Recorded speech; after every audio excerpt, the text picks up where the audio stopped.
Hey, what's good, YouTube? Back at it again. It's your boy JD. Today's topic is going to be, I get asked this pretty frequently, which is traveling, right? How do you travel alone? So everybody want to travel nowadays. Everybody want to do all this traveling and say, oh, I'm a traveler and only been to like Mexico or like whatever. Like there's nothing wrong with that. Like, I'm not throwing shade. I promise you I'm not. But however, people always ask me, like, there's two things I want to cover. How is it traveling alone? And number two, how do you budget to travel? Now, this goes back to my previous video I uploaded, right? Budgeting for traveling is a mindset thing, right? And I say that in the form of, okay, I started changing my spending habits, right? Like in the hood, we always want to get fresh, throw on some Jordans, throw on some J's, every Friday to appease the same group of people, right? Go out, have a couple drinks, new fit, new shoes. Sometimes we all have the same type of shoes, and then after a while, it got old very quick to me when I was young.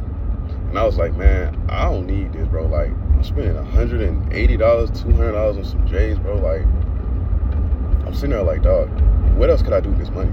Like, that's the first thing I always think about when I come across some money, or I'm just like, I got money, I'm just sitting there, I'm like, I don't want to do that stupid thing. So let me put this money and think about the future. So the biggest thing is, okay, you got to look at it like this, right? A pair of Jordans, $180, $200. I started looking at flights because I like traveling. I always thought, oh, it's so expensive, I can't do it. Well, I never told myself I can't. I'm like, how am I going to do it? Like that's another thing. The way you phrase stuff in your life, like, okay, how am I going to do it? Not that I can't do it, but how? Like, somebody else in my age is doing it. How can I do it, right? And so the biggest thing was, look at what you're spending. So again, a pair of Jordans is $100 to $190, $200 in that area, right? I stopped buying Jordans and saved up, and I looked at flights from Georgia to Cali, from Atlanta to Cali, right? And I'm like, fuck, a flight is like maybe $300-$400 to go to Cali next month.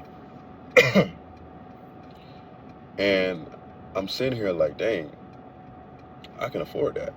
That's not bad. And I start thinking about hotels, but then I remember I got friends in Cali, and I'm like, yo, I want to come to Cali. Like, I want to come holler at you. I'm like, yeah, come out here, man. We got a condo. We got like a extra room for you. You ain't got to pay for a hotel. Cool. When that happened, I'm like, dang, this is a life changer, because I have a plethora of friends in different states. So a lot of them always used to say, hey, come out here, bro. And I just never thought like I could just really have the time, or I didn't think I had the budget, right? So then I started doing that, and then I moved to a different state. I moved to Florida first, outside of Georgia. And then living in Florida, everybody wanted to come visit you because you live by the beach or on the beach, and I lived on the beach at the time. So I had friends come out every weekend because I lived in Destin, right? And I know y'all about to say, that's not really Florida. Yeah, I know. I got family in Tampa, Orlando, all these crazy places, West Palm. Yes, I get it, right? I used to visit Florida all the time growing up. But Destin has a pretty beach. Now, there's not a lot of black people there, right? It's an older white community, retirement, right? And the couples that are there are on the military bases, right? Air Force or Army. So when I was there, I'm sitting here like, bro, I'm bored every weekend. Like, there's an older crowd, so if I go out, I'm going to run into them. And I always typically ran to an older crowd with their grandkids, and it was so depressing not seeing somebody my age and, that I can relate to. Nice place to live, but I wouldn't live there. Destin is a place I would visit It's pretty, but again, I would just use it to visit. Um, and so the biggest thing about that was, man, the sun is bright today. The biggest thing about that was, okay,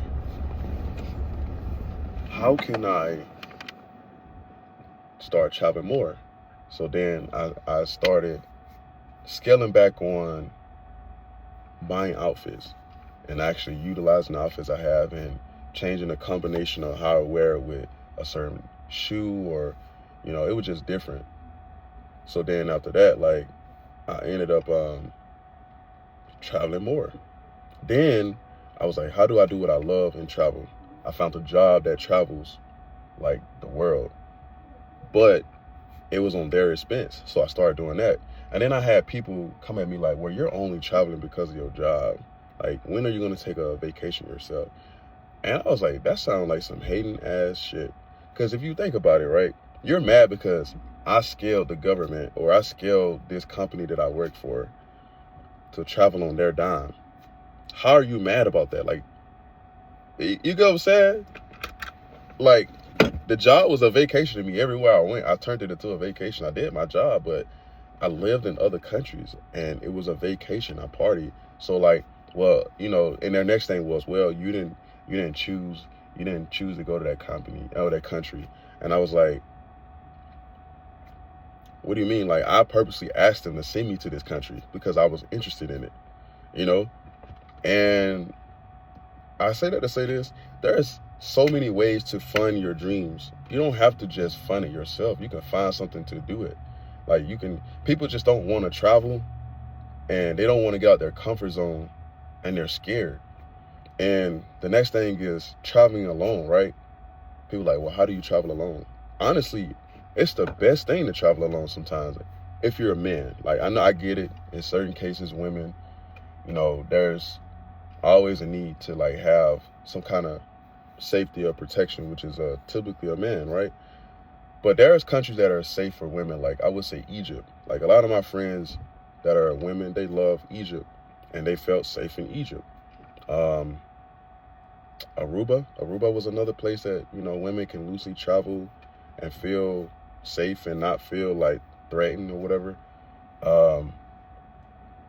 People want to go to like Dubai, like women, and you got to think about it. Like, women, I advise women not to go to Dubai alone, because you got to think of the culture. Like, they're Muslims, so like, they believe you should have a man with you at all times. So you have to respect that. And that's another thing. People are like, oh, is Dubai strict like that? I wouldn't say it's strict. It's their culture. Like, before you go to a country, this is the first thing you need to do. You need to understand the culture, because that's why, as Americans, they don't really mess with us like that, because we go there and we think it should operate on what we're used to. And that's not the case, bro. Like, you can't do that. You have to respect where you're going. You got to understand the culture, understand the local laws, and you got to adapt to how they move around. Like, you can't just do American things in other countries. Like, that's not how it works. That's why they think we're rude, because we don't really adapt to their culture, and we just think we're going to do what we do here over there. So I always tell people, like, when you go to countries, make friends, and people don't know how to do that because they just like, but the thing is, you have to be open-minded to learn. You got to like kind of show them like, hey, I'm not like what y'all perceive us on TV, right? Like, I came here, I don't really know nobody. Like, tell me about your country. What is there to do locally? I literally go to countries and talk to the locals. When I tell you, being in a relationship and talking to somebody, or being with a woman and she likes things to be planned, it never really works out for me, because I don't like to plan things on my understanding. The Bible say, don't lean on your own understanding, right? I don't want to go to some website and plan stuff, because I get there and there might be stuff that have better value to me. And I talk to the locals. They'll be like, hey, oh, don't do that. You'll probably save money by taking this bus to this area and doing everything you want to do, rather than paying $150 per person to get on this bus and they take you to the spots they want to take you to. That literally happened to me on vacation. I got there and my friends, they all went on like this tour that was like $150 per person on that bus. I mean, they made a killing that day. But what I did, I got there, I rented out this Jeep for like $50 and drove everywhere I wanted to go on the island. And I was like, damn, y'all only went to 3 spots. I went to this spot, this spot, this spot, and this spot. So that's why I don't like planning things in advance sometimes. I'll plan sometimes a little bit of touristy things, but I'd rather go and learn from the locals, like, hey, what do y'all think? And the thing about me is I'm going to ask more than 1 or 2 locals. I'm going to ask like maybe 4 or 5. And if they all giving me the same answer, then I know it's not no malicious intention behind it for the most part. So I'll ask, and if they keep telling me the same spot, I'm going to go there. I'm going to check it out. I'm going to see it for myself. I do that with people too. Like somebody can say, hey, this is a bad person, stay away from him. But his or her experience might be different from my experience if I meet this person, because they might be perceived as wrong. But I'll take what they say into heed. Like I'll be like, okay, they say this person bad person, why? But that's my rant about traveling alone. Sometimes it's better because you wake up, you don't have to be on nobody else's time. You don't have to have any deviation from whatever you wanted to do in that country, right? You don't have to wake up and somebody be like, oh, I don't want to go out to the beach because I don't like water. Bro, like, we're in the country. I want to go to the beach. I want to check out the local food. Or I don't want to eat that because I'm particular on what I eat and I don't know what they have here. Like, I like being on my own time, bro. My mom established that when I was young at an early age. I used to deny it, but I'm not denying it. I like being on my own time. I was an early child. Well, I was the only child for the longest. And with that being said, being the only child, you just used to being on your own time and like doing your own thing, right? So that was me. That's why it's easy for me to travel. You know, till my sisters came. But hey, look, traveling by yourself ain't so bad. You meet new people. You know how to stay secluded and clicked up with the people you came with. I mean, you can meet people outside of that even when you got people that you came with, but still, some people just ain't open. And if you do travel with somebody, travel with an open-minded person. Make sure they're open-minded before you leave, you know. Jot down a list of things you want to do and run about them. And if they're cool with it, then they're cool. A lot of people don't talk before these trips, too. So when they get there, everybody like, I don't want to do that. You're like, damn, like, I want to do this. This is my trip, you know. So that's why it's easy for me to travel alone. And that's how I'm able to afford trips, or in the past, afforded trips, looking at my spending, looking at what I spend my money on and my time on, and repurposing that money and putting it somewhere else. But this is my quick little rant for today, coming from work. Peace.